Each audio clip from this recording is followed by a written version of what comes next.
لله الحمد لله رب العالمين والعاقبة للمتقين والصلاة والسلام على أشرف الأنبياء والمرسلين وعلى آله وأصحابه أجمعين أما بعد فأعوذ بالله من الشيطان الرجيم بسم الله الرحمن الرحيم إن الدين عند الله الإسلام صدق الله العظيم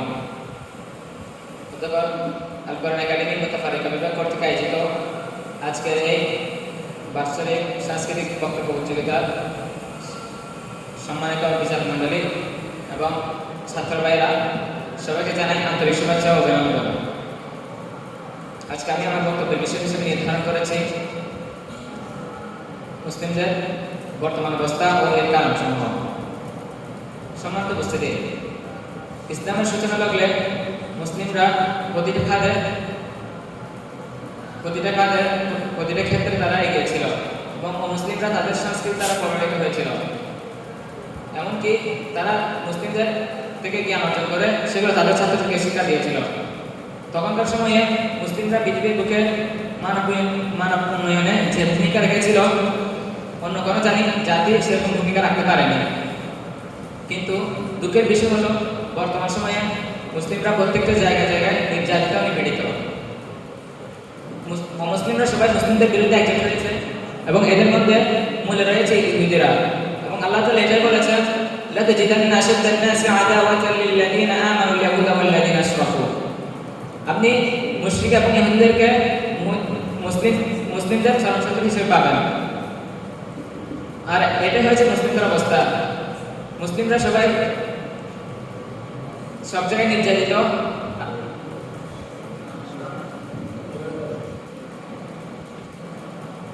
মুসলিমরা ইহুদিরা আজকে বিশ্বকে নেতৃত্ব দিচ্ছে। আর আপনি ভাবুন, এখন আপনার চরমশত্রু যখন আপনার উপর কর্তৃত্ব রাখবে, এটা বলার বাকি থাকে না যে সে আপনার নাস্তানাবুদ করে ছাড়বে। আর এটা হচ্ছে মুসলিমদের অবস্থা। কিন্তু আল্লাহ তাআলা বলেছেন, ইন্নাদ দীনা ইনদাল্লাহিল ইসলাম। আল্লাহর কাছে একমাত্র মনোনীত ধর্ম হলো ইসলাম, অর্থাৎ ইসলাম সত্য ধর্ম, বাকি সব বাতিল ধর্ম। এবং আল্লাহ তাআলা অন্য জায়গায় বলেছেন, ওয়াকুল জাআল হাক্কু ওয়া যাহাকাল বাতিল। আপনি বলুন সত্য এসেছে আর বাতিলের পতন হয়েছে। কিন্তু আমরা দেখতে পাচ্ছি ইসলাম সত্য ধর্ম হয়েও মুসলিমদের কাছে নত স্বীকার করছে। এর কারণ কি? অবশ্যই কিছু কারণ রয়েছে। এর প্রথম কারণ হিসেবে বলতে পারি, মুসলিমরা ইসলাম থেকে দূরে সরে গিয়েছে। অর্থাৎ মুসলিমরা কোরআন সুন্নাহ থেকে দূরে সরে গেছে। এর কারণ হলো মুসলিমরা তাদের আত্মপরিচয় ভুলে গেছে। তারা প্রত্যেকে এসেছে, তাদের আসল পরিচয় কি, তাদের গন্তব্য কি, সেটা তাদের মাথায় নেই। একজন প্রতীক যখন তার রাস্তা ভুলে যায়, সে অন্যের দেখা রাস্তা ধরে চলতে থাকে। ঠিক তদ্রূপ মুসলিমরা যে কোরআন সুন্নাহর অনুসারী, সেটা ভুলে যাওয়ায় তারা মুসলিমদের দেখার পথ ধরে চলছে। অর্থাৎ তারা অমুসলিমদের সংস্কৃতিকে আঁকড়ে ধরছে। আর এই সুযোগ নিয়ে মুসলিমরা মুসলিমদের থেকে তাদের ঈমানকে কেড়ে নিতে সম্ভাব্য সব পদ্ধতি অবলম্বন করছে। এবং এর একটি উদাহরণ হলো, তারা তাদের শিক্ষা ব্যবস্থাকে মুসলিমদের উপর চাপিয়ে দিচ্ছে। মুসলিমরা সেই শিক্ষা গ্রহণ করছে এবং সেভাবে তাদের মন মানসিকতা গড়ে উঠছে এবং সেই দৃষ্টিকোণ থেকে তারা ইসলামকে অধ্যয়ন করছে। এক পর্যায়ে গিয়ে তারা ইসলাম থেকে দূরে সরে যাচ্ছে, সেটা তারা বুঝতে পারছে না। এক্ষেত্রে তারা যদি কোরআন সুন্নাহর ইলম অর্জন করে সেভাবে চলতো, তারা মুসলিমদেরকে প্রদর্শন করতে পারতো না। এবং এটাই বলেছেন রাসূল সাল্লাল্লাহু আলাইহি ওয়াসাল্লাম, ইয়া আইয়ুহান নাস ইন্নী ক্বাদ তারাকতু ফীকুম মা ইন তামাসসাকতুম বিহি ফালান তাদিল্লু আবাদা কিতাবাল্লাহি ওয়া সুন্নাতা রাসূলিহি। হে লোক সকল, আমি তোমাদের মাঝে এমন কিছু জিনিস রেখে যাচ্ছি যা তোমরা আঁকড়ে ধরলে কখনো পথভ্রষ্ট হবে না। একটা হলো আল্লাহর কিতাব এবং তার নবীর সুন্নাহ। তাই আমাদের উচিত মুসলিমদের প্রণয়নকৃত শিক্ষা ব্যবস্থা ত্যাগ করে দ্বীনি জ্ঞান অর্জন করা। এরপর দ্বিতীয় কারণ হলো মুসলিমদের মাঝে ঝগড়া বিবাদ। মনে হয় মুসলিম অমুসলিম সকল ধর্ম মিলে ততগুলো দল নেই যতগুলো দল মুসলিমদের মধ্যে রয়েছে। সামান্য বিষয় নিয়ে ঝগড়া বিবাদ, দলাদলি। কিন্তু রাসূল সাল্লাল্লাহু আলাইহি ওয়াসাল্লাম বলেছেন, আল মুসলিম আখুল মুসলিম লা ইউকিমুহু ওয়া লা ইসলিমুহু। মুসলিমের ভাই, সে নিজেও তাকে অত্যাচার করবে না এবং আরেকজন অত্যাচার হাতে তুলে দিবে না।